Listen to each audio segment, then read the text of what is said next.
Avec ses 3 centrales nucléaires, ses 2 centres de retraitement et de stockage et son interminable chantier de l'EPR, les 21 inspecteurs normands de l'autorité de sûreté nucléaire ne manquent pas de travail.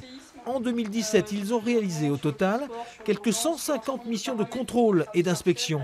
Le sentiment qu'il en reste, un niveau de sûreté nucléaire présenté par l'ASN, organisme indépendant, comme globalement satisfaisant. On peut avoir des remarques sur la mise en œuvre quelque part de la radioprotection au quotidien, sur les chantiers qui sont, on va dire, à risque sur les sites.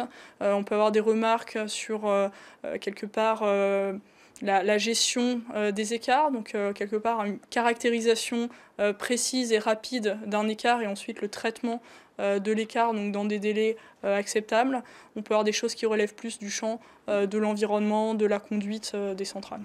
Du côté de la Hague et des déchets nucléaires, l'ASN insiste surtout sur le chantier de démantèlement en cours. Comme toujours en pareil cas, des découvertes inopinées obligent à repousser l'échéancier des travaux.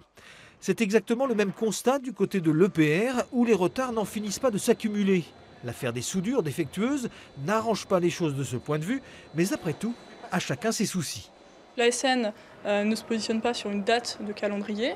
Quelque part, l'ASN expose donc un certain nombre de préalables. C'est à l'exploitant d'agencer les choses pour, au vu des éléments qui restent à accomplir, avoir une vision planning de la situation.